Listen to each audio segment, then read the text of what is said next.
Hey, Garden Park family, we are in week 3 in our study in the book of Philippians, a letter written by the Apostle Paul almost 2,000 years ago to the Christians living in the Greek city of Philippi.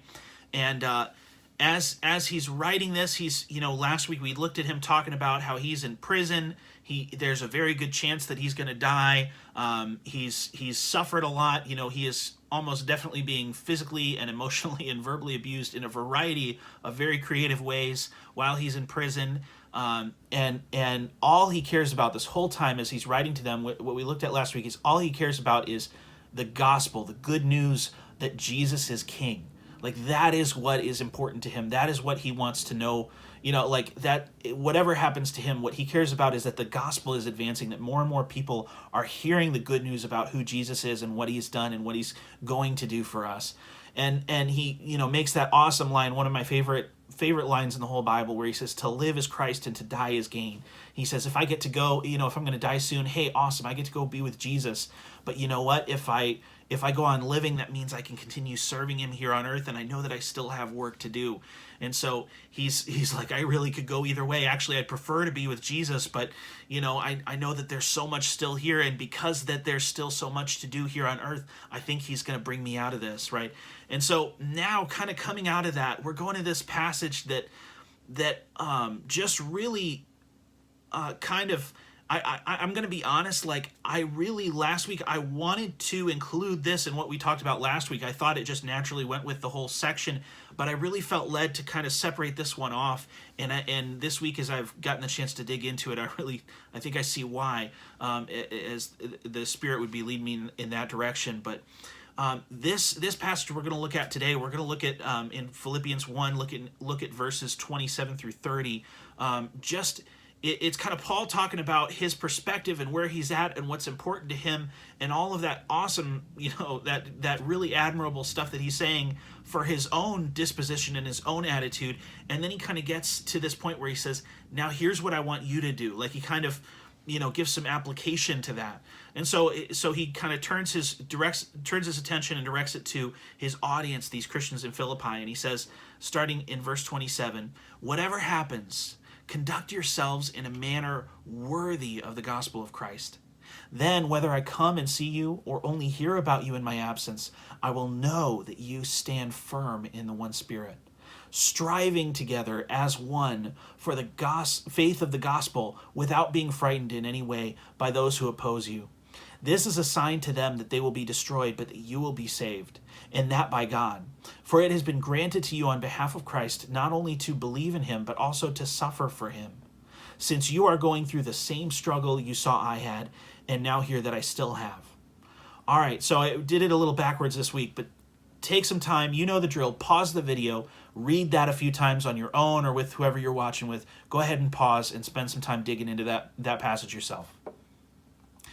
All right, so Paul talks about it. We're kind of focus on 4 main points in the text here. And the first one is just the way that Paul talks about that last line. He says, since you are going through the same struggle you saw I had, and now hear that I still have.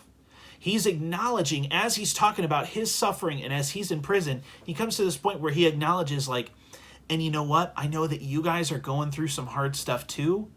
And I know that you're going to continue to go through some hard stuff, and it's probably going to get harder. And that's why he kind of turns his attention.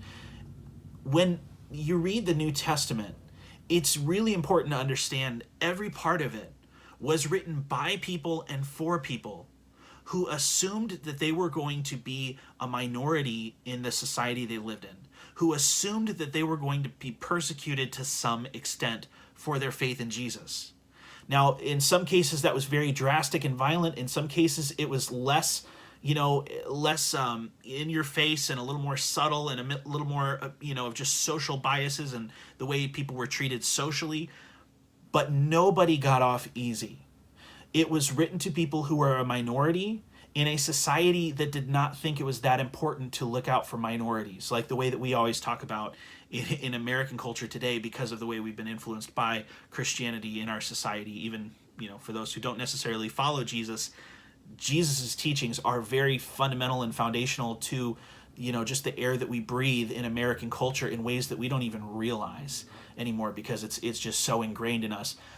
But like they were a persecuted minority. So the people writing the New Testament, the people who were first hearing the New Testament, the people hearing the first, reading and hearing read the first, like those writings for the first couple of centuries of the church, they took for granted that they were not going to have political influence or political power. They took for granted that people were not going to like them because they followed Jesus. Jesus even said, he flat out warned his disciples of this. In John 15, Jesus tells his disciples, if the world hates you, starting in verse 18, if the world hates you, keep in mind that it hated me first. If you belonged to the world, it would love you as its own. As it is, you do not belong to the world, but I have chosen you out of the world. That is why the world hates you. Remember what I told you. A servant is not greater than his master. If they persecuted me, they will persecute you also. If they obeyed my teaching, they will obey yours also. They will treat you this way because of my name, for they do not know the one who sent me. Right? So Jesus tells his disciples flat out to expect to be mistreated and misunderstood and misjudged and mischaracterized by other people because of their faith in him. Jesus assumes that, hey, if you're living my way, it's not always going to be in line with the culture around you. People aren't always going to like it. The whole thing is, Jesus made a very bold claim. Jesus claimed to be king of the universe. Paul's claim about Jesus was that he is king of the universe. And that is very offensive to earthly kings and people that are loyal to earthly kings, right? That is very offensive to anybody who wants to keep the power dynamic as it is, to be told that there is another king who is above all of them. So what Jesus told his followers to do, what Paul tells Jesus' followers to do, is to live as though Jesus is king of the entire universe. That wherever you live, whatever culture you're in, whoever has power, social power or political power or military power or any kind of power you can think of, whoever has power in your society, remember that Jesus is the real king, that Jesus is king above them, that his authority, his kingdom transcends earthly boundaries, transcends earthly governments and earthly institutions and people with money and people with armies. Jesus' power and authority transcends all of that. And what Jesus calls us to do, and what Paul echoes calling us to do as followers of Jesus, is to live as though that is true. And when we live as though there is a Lord, a leader above all other leaders in the world, yeah, that's going to get us in trouble.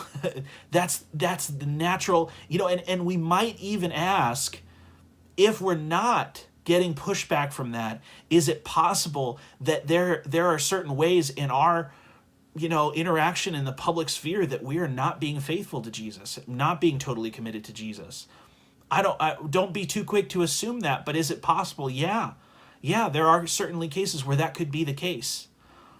There's this great book that came out a few years ago called Good Faith by David Kinnaman and Gabe Lyons.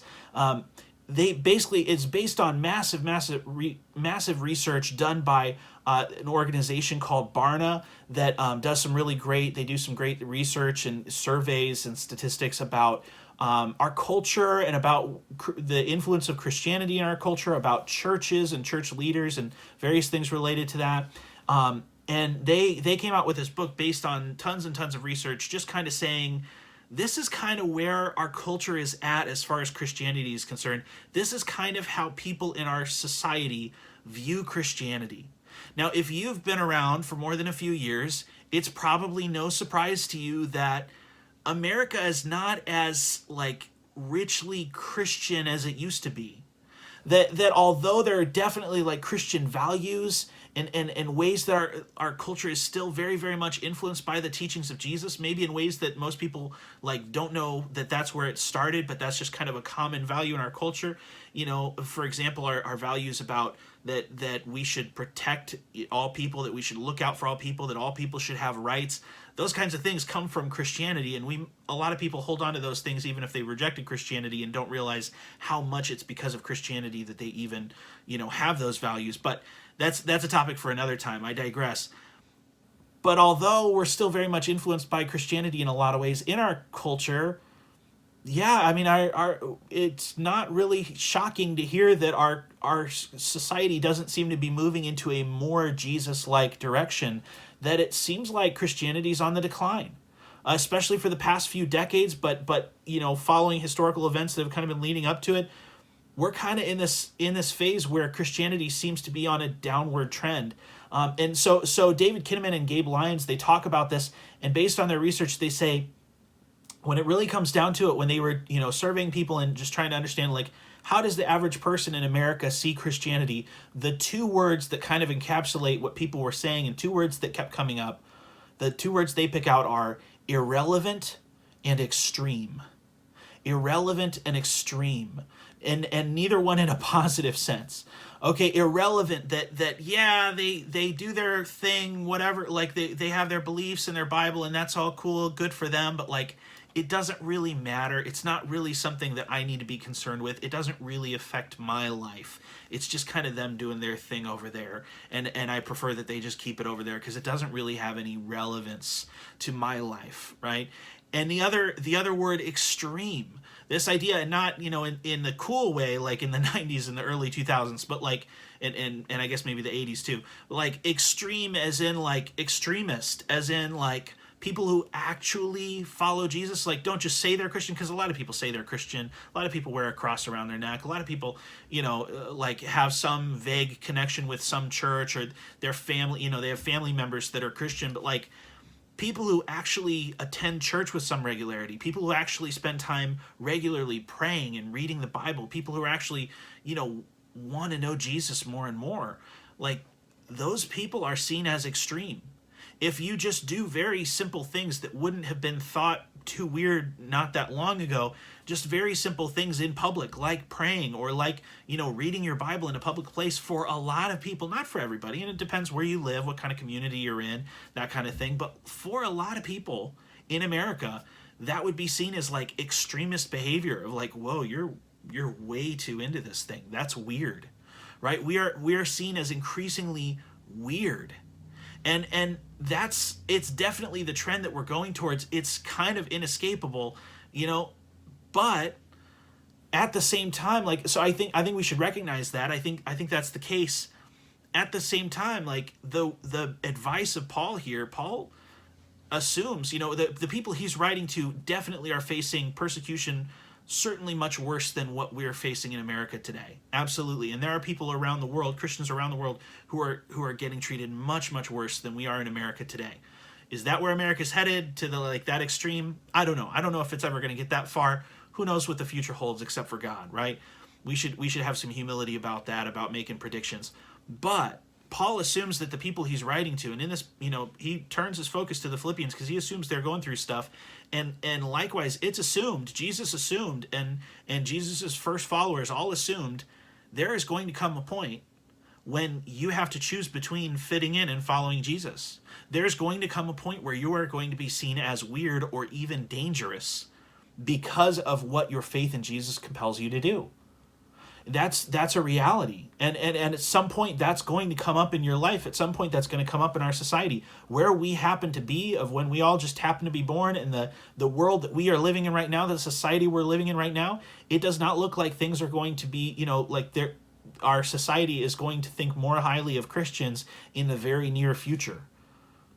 It's where we're at right now. Now, what brought us there? What do you think about the politics of it? That's a whole other thing, and there's so much we could say there. But that's just where we are, and we need to start with accepting that is where we are, right? And not pretend that that's not the case. I mean, I know a lot of you watching or listening to this, you probably, when you were a kid, like over your lifetime, you have seen that change in real time way more than I have. Right? That you have seen, like, it was so different back then. And for a lot of us, whenever you were born, however much life experience you have however much of that change you have personally witnessed in your life, for a lot of us, it is very easy to get stuck on, let's get back to the way it was before. And in many ways, yeah, that would be great.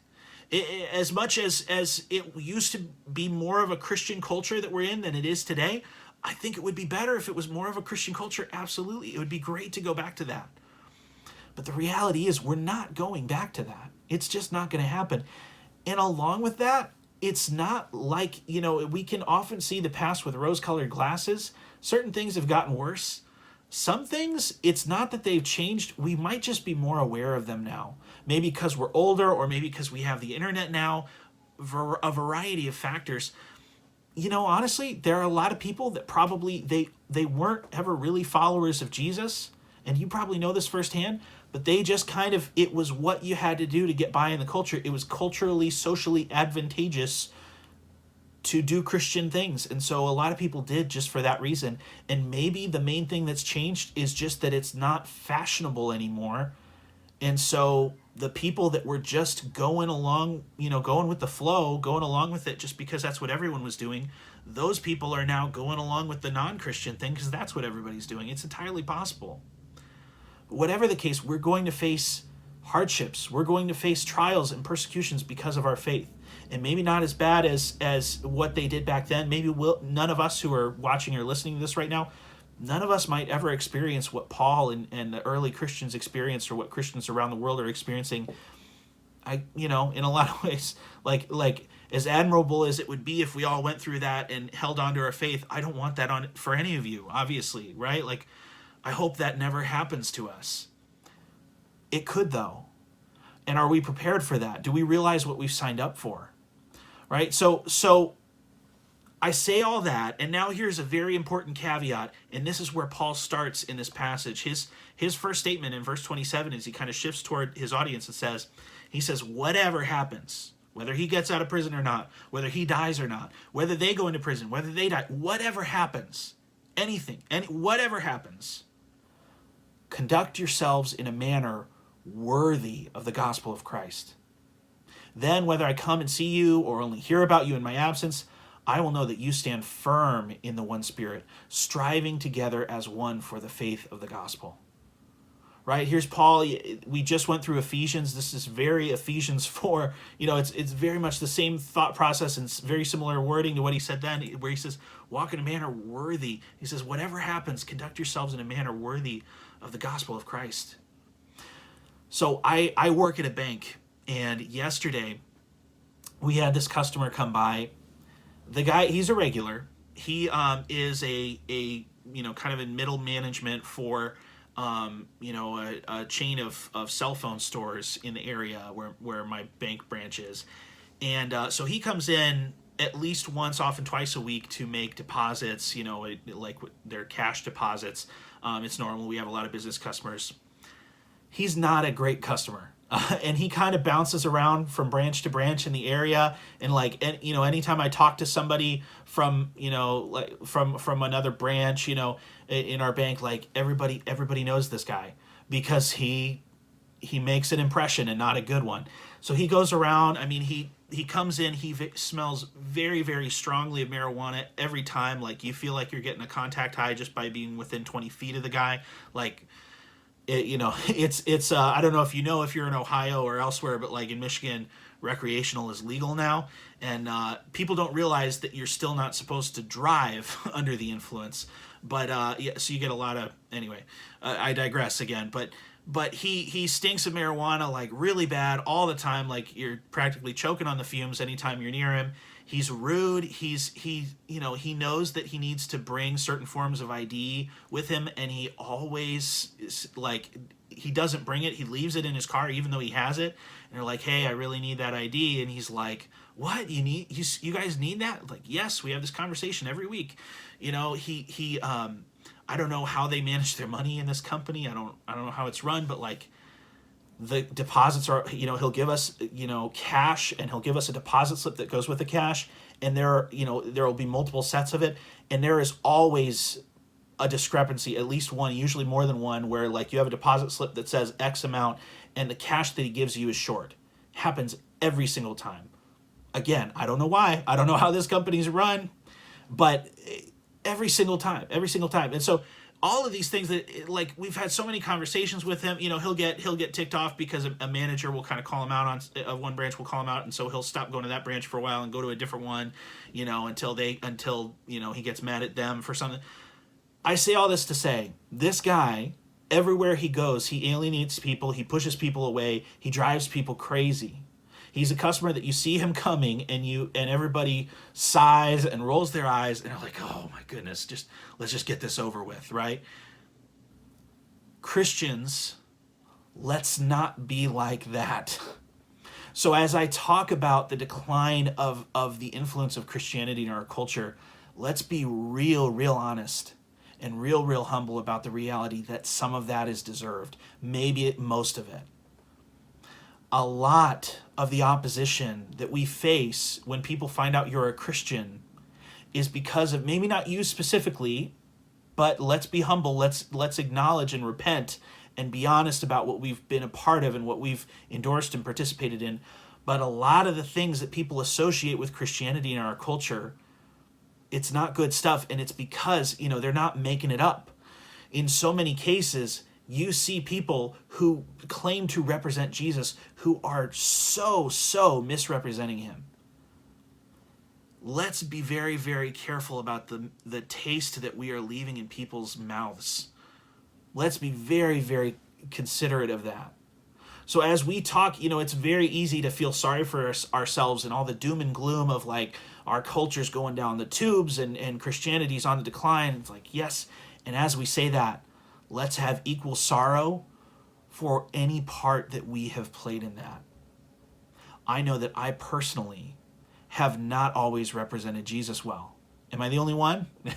I don't think so. I think all of us who are watching or listening who follow Jesus can say, yeah, I can point to some times where I did not represent Jesus very well, where I probably, if somebody saw me and thought that's what Christians are like, I probably did not give them a good impression.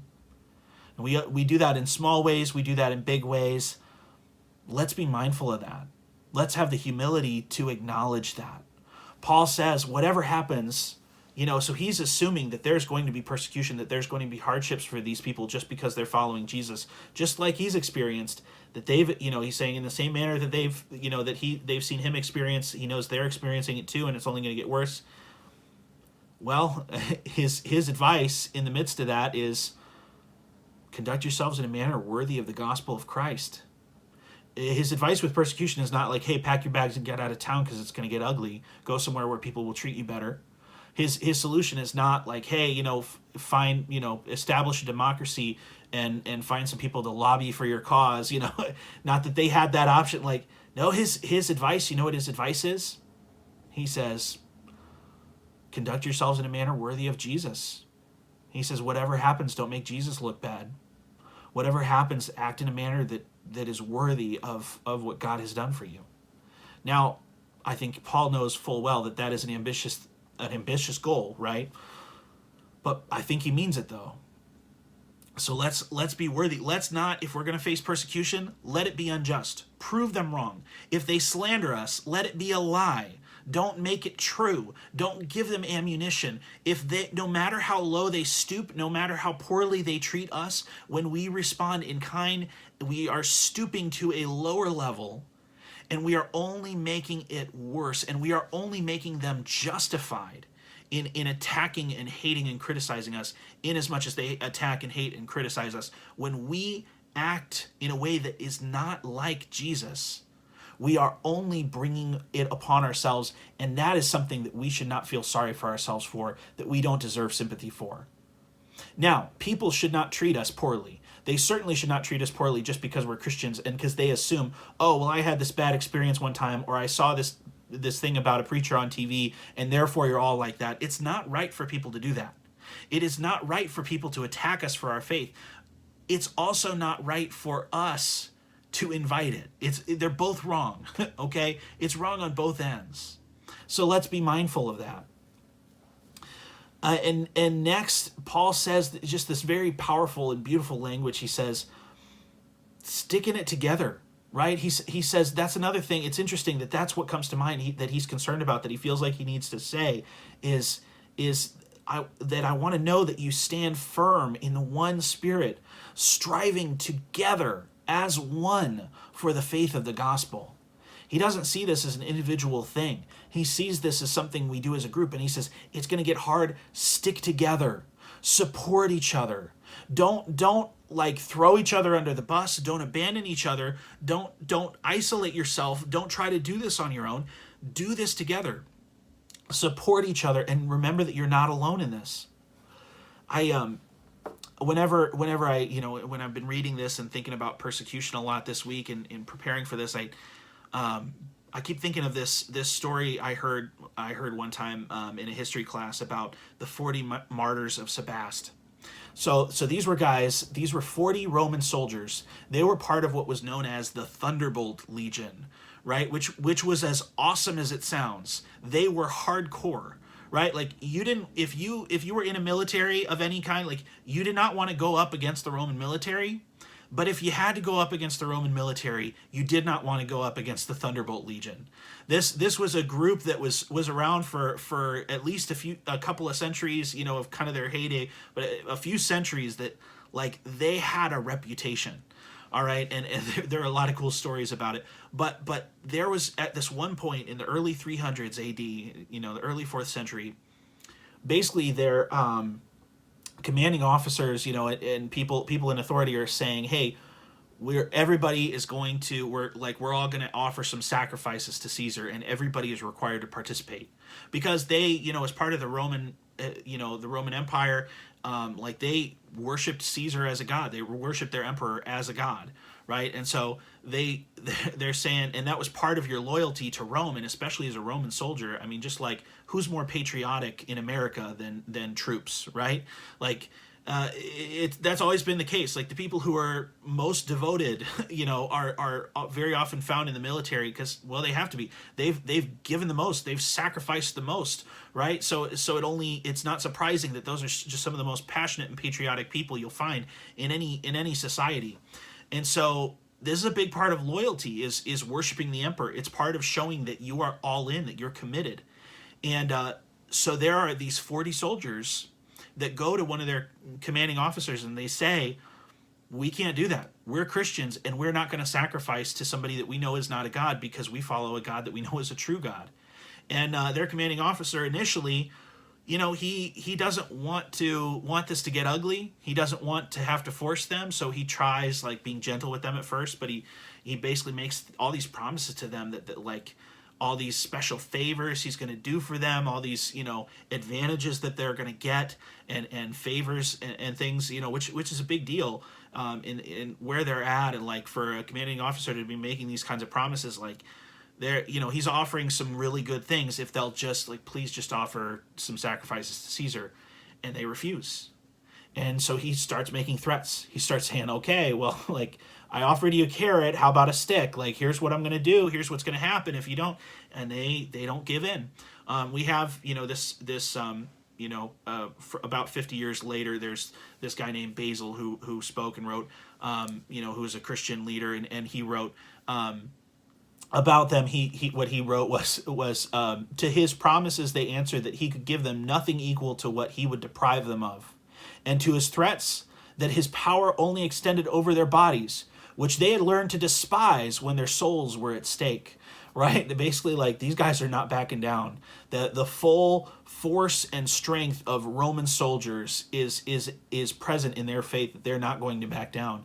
And so what ends up happening, what their commanding officer does is he whips them. He has their sides like ripped up with these iron hooks.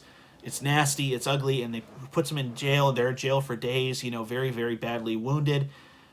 And basically, they're trying to figure out what to do with these guys. And eventually another commanding officer gets this very, very wicked idea. It is the dead of winter. Where they're at, it gets very, very cold. There's a very bad frost going on right now, and it's kind of the time of year when they usually have that. And there is this lake that is frozen over enough that you could, go out and walk on it with, pretty confidently. And so basically what they say is, all right, you guys, if you're not willing to offer sacrifices to Caesar, here's what's going to happen. We're going to strip you naked. We're going to send you out into the middle of that lake, and you are going to hang out in the middle of the lake until you either give up or you die, and that's it.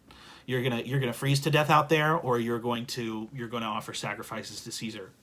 To added to that, to entice them, so here there's the punishment. Then to entice them, they have like some fires going, and they have this bath, this warm bath right there, just a little ways off from the lake. So if they wanted to give up, like they could go over there and they could warm up, and they would live. They would escape with their life, and no harm would come to them from that point. And Basil writes, the martyrs, on hearing their sentence, ran joyfully to the place, that is the middle of the pond, ran joyfully to the place, and without waiting to be stripped, undressed themselves, encouraging one another in the same manner as is usual among soldiers in military expeditions attended with hardships and dangers. I love that line, like basically, I picture like Braveheart or like Saving Private Ryan or like these awesome like war movies, or you think about it, especially maybe if you have some military experience and you've seen some action. Just the camaraderie and the brotherhood of soldiers in arms together, right? And so the way he says that they're encouraging and strengthening each other the same way you see soldiers do when they're about to go through something really ugly, right? They're hyping each other up, and they're singing and chanting, and they're encouraging each other. And he goes on saying that one bad night would purchase them a happy eternity. That they're like, hey, this is going to be a really ugly night, the worst we've ever seen. We've survived all the things we've been through together so far. We lost a lot of people, but we've survived them. This one, we're not going to make it, but we are going to make it in eternity. One bad night and a happy eternity. And then he says, they also made this their joint prayer. Lord, we are 40 who are engaged in this combat. Grant that we may be 40 crowned, and that not one be wanting to this sacred number. Right? They're saying, God, there's 40 of us here. At the end of all this, let there still be 40 here. And that's their prayer.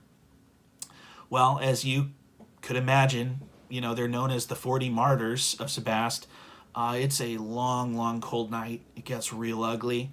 They are, naked in the middle of a lake in a horrible, horrible winter conditions.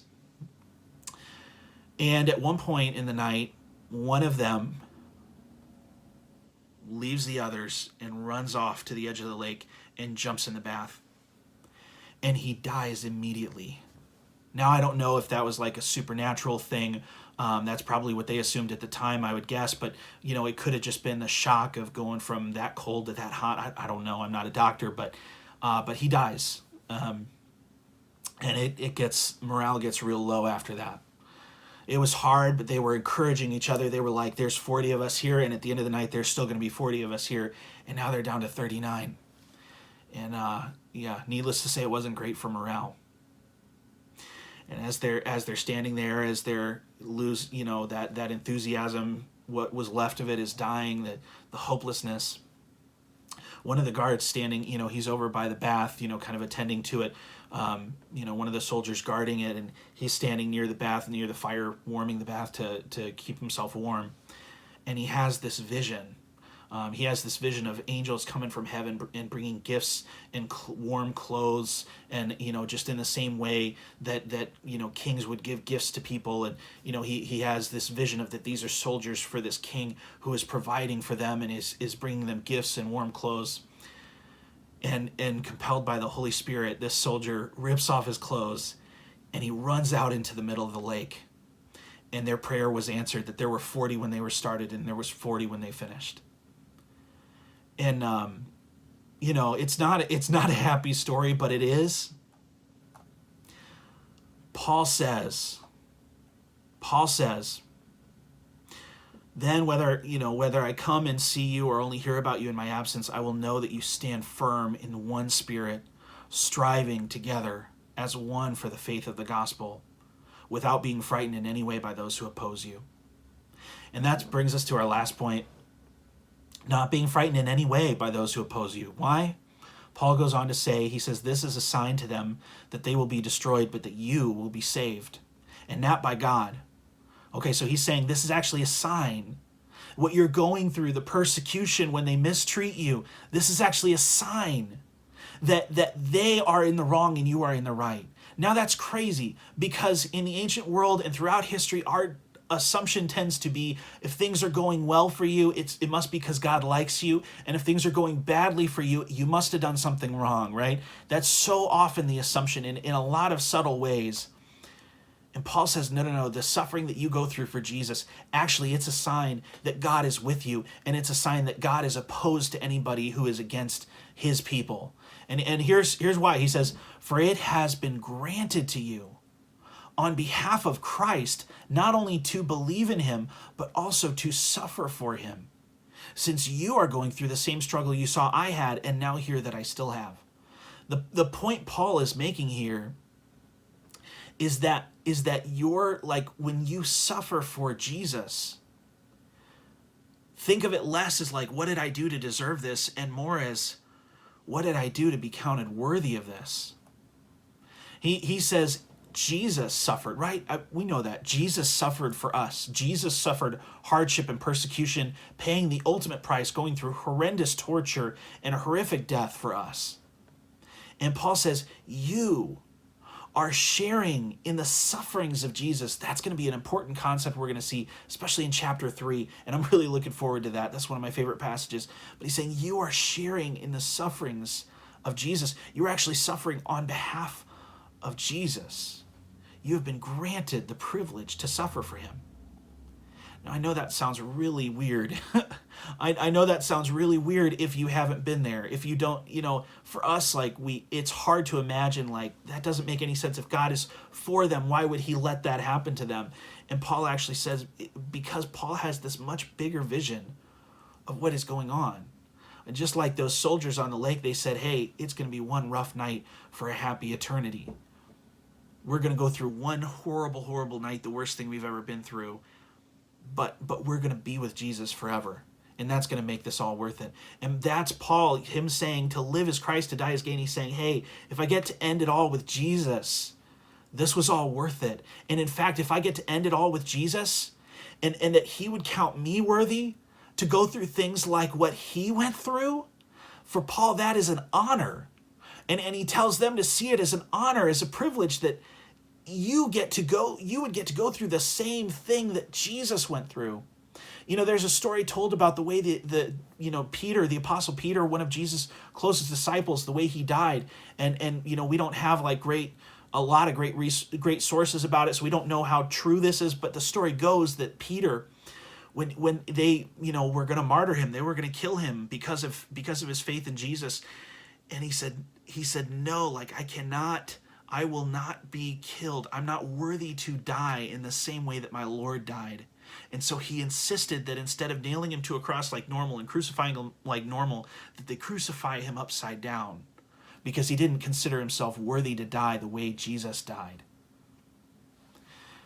So Paul says, stand firm. Don't be afraid. Remember that God is with us. You might think because things are hard that God must be against us. He says, no. This is a sign that God is with us, and we need to trust him, and we need to have faith that God is going to have our backs in this, that he has not abandoned us. We're not afraid, and that actually that's part of our testimony. That's part of how we represent the gospel. That's part of how what people see and find compelling, like that soldier at the edge of the lake watching that spectacle in the middle. What people find compelling is to see that faith, to see that commitment, that sometimes that scares people, sometimes it angers people, sometimes it turns people against us, to say, you are weird, you are way too obsessed with this, you should not care about this as much as you do. And yet, when you see someone who is so committed to a cause that they will go through that much suffering for it and even give their own life for it, there's something compelling about that. Jesus said in Luke 9, starting in verse 22, he said, the Son of Man must suffer many things and be rejected by the elders, the chief priests, and the teachers of the law, and he must be killed and on the third day be raised to life. He made a lot of predictions about that to his disciples, and here he is again telling them this is what's coming. Where I'm going is suffering. Where I'm going is that I'm going to be killed, and I'm going to be raised to life on the third day. And we know from similar passages, like, they didn't have any idea what he meant, what he was talking about. It didn't make any sense to them. It's mind-boggling to them. but it was all going to make sense for them someday. He says, this is where I'm headed. They're going to kill me. The people who are against me, they're going to win. It's going to seem like they win because they're going to kill me. But I'm going to rise on the third day. And then he said to them all, whoever wants to be my disciple must deny themselves and take up their cross daily and follow me. He says, where I'm going is execution. They're going to kill me. The cross is an image of execution. It's like if he said, take up your, electric chair or your noose or your, in lethal injection or whatever, and every day, daily, and follow me. He says, for whoever wants to save their life will lose it, but whoever loses their life for me will save it. What good is it for someone to gain the whole world and yet lose or forfeit their very self? Whoever is ashamed, this is chilling. Whoever is ashamed of me and my words, the Son of Man will be ashamed of them when he comes in his glory and in the glory of the Father and of the holy angels. There's going to come a day when Jesus returns in glory, and he will be vindicated, and all those who followed, all those who suffered for him, who seemingly lost, who seemingly were on the wrong side of history, all those people who stayed faithful to Jesus, loyal to Jesus, will be vindicated, will be justified, because he will come in glory, and there will be no denying that he is Lord, that he is King. And when he does that, I don't want to have to be somebody who, looking back, I can see that at every turn I was ashamed of him. That at every opportunity, at every moment where there could have been any opposition, I just gave in and was ashamed of him. That I would just compromise my loyalty to Jesus in order to fit in society and get people to like me, in order to get people to not be mad at me. Jesus says, when I come in my glory, if you were ashamed of me, I'm going to be ashamed of you. Now, there's a lot we could say about, but we're saved by grace through faith, and what about, like eternal security and in salvation and justification. There's a lot to be said about that, a lot of arguing to do. Let's not talk about that right now. Right now, let's be really, really disturbed by that statement. Let's be really, really unsettled by what that means. Paul says, I just want to read this again. Here's what Paul says. Paul assumes he is going to continue suffering. He assumes that people who follow Jesus are going to suffer. And here's what he has to say about it. He says, whatever happens, conduct yourselves in a manner worthy of the gospel of Christ. Then whether I come and see you or only hear about you in my absence, I will know that you stand firm in the one Spirit, striving together as one for the faith of the gospel, without being frightened in any way by those who oppose you. This is a sign to them that they will be destroyed, but that you will be saved, and that by God. For it has been granted to you on behalf of Christ not only to believe in him, but also to suffer for him, since you are going through the same struggle you saw I had, and now hear that I still have. Let's pray. Lord, I just pray that you would strengthen us. God, I just pray that, I don't know, for everybody watching and listening right now, what kind of opposition that they may or may not be facing in their lives because of their faith in you, but I just pray that you would strengthen them. Lord, I pray for all of our brothers and sisters who are being tested, who are being pushed, who are being mistreated in any way for their faith. Lord, I just pray for strength. I pray that we would not lose our conviction, Lord, that we would stay together as one, that we would remain strong, that we would not be ashamed of you. Lord, I pray that we would remember what you've promised. Lord, that we would be faithful to you no matter what happens to us, whether things get worse or better or whatever happens, Lord. We pray for your presence in that. We pray this in Jesus' name. Amen.